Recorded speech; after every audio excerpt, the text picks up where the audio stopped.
Hi, and welcome to Studio SN. My name is Sara Naumann, and today we're coloring with Izink. Izink is a line of acrylic-based pigment inks. They're made by Aladdin in France and carried by Clearsnap. They come in really rich, fabulous colors and can be used for lots of different techniques. And here I've used two different Izink colors to color in a stamped flower for a really easy card focal. So let's take a look at how simple the process is. First, I'm going to start with a stamped and heat embossed flower image.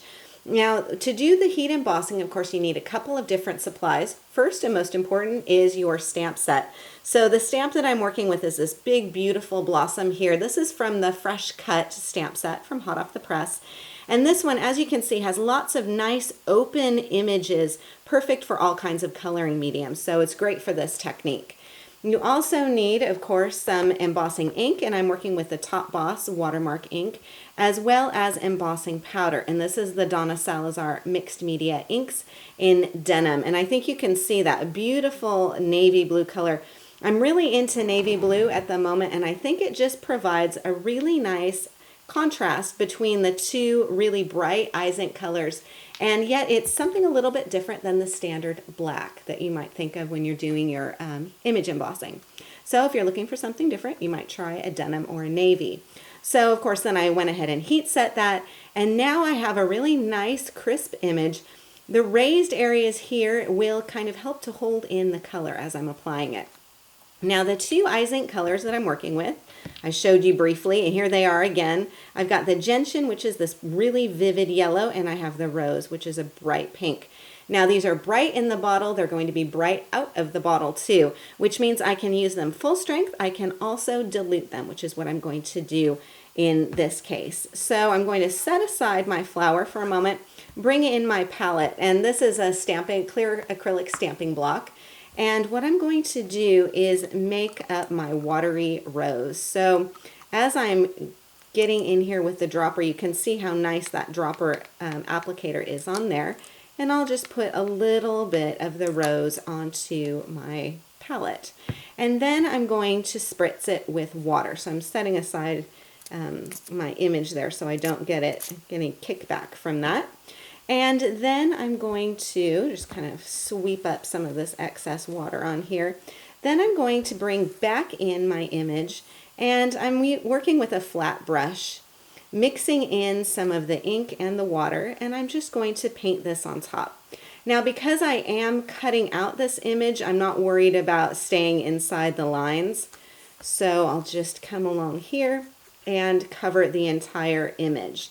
Then what I'll do is put a little bit more of the rose here onto my palette, and working with the undiluted color and an accent tip, and this is also from Clearsnap, I'll come back and add a little bit more in the center areas here and along some of those lines that are already on the flower, some of those detail lines, and just add some more depth to this. So very easy. What's nice about the accent tip is that it has a nib that's kind of like a pen.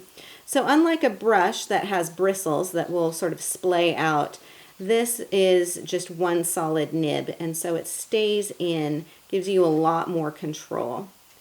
Okay, so adding a bit more of that color on here. And of course you can blend this out as much as you want to. Just come along the center of some of these. And then I'm going to do the same process using the gentian. So I'll just tap on a little bit here. And I'm actually not even cleaning off the nib of my accent tip. And then I'll add some yellow in here. So that's actually going to take some of that rose and make it a little bit orangey. But it does give a really nice sort of glow to the whole flower. And I really love yellow for that, because if you add yellow on top of anything, it is going to give it sort of a glowing effect, which is really nice, especially for flowers. And I think you can see between the half that I've done and the half that I haven't done, how that adds some depth and color to this. And you can keep going with this. I mean, it is wet, but it is drying fairly quickly too, the eye ink. So you have some working time for blending, but at the same time, you don't have to worry about it taking a long time to dry when you're done. So then when you are completely done with this, take a spray bottle again, give it another nice spritz, and then just blot some of that too. Now that's just an optional last step. If you want to kind of soften and blend the color, you don't have to do that if you have a slightly different image and you maybe want a more stark effect. Then what I did is let this dry. It won't take very long at all. And then I fussy cut around the outside edges so that I ended up with a focal piece that looks like this. So I've lifted this up onto foam tape, and of course you can kind of lift the edges of those petals too if you wanted to as well. So this is mounted up onto foam tape, onto white, and then onto navy blue cardstock. I've added some bright pink just to pick up that beautiful rose color of the eye ink. Wrapped this with some silver and then added one of the dazzles. And this is from their everyday greeting set. And the little hello, and this is a dazzle set from Hot Off the Press. Same people who brought you the fresh cut stamp set. And then I've also added another butterfly from that same stamp set down here, stamped and embossed in denim too. So this is how easy it is to use your eye ink to color stamped and embossed images. I hope you enjoyed today's show. For more ideas and inspiration, please stop by my website at saranaumann.com. If you enjoyed today's video, I invite you to subscribe to Studio SN on YouTube, and I will keep you updated with a new video every Wednesday.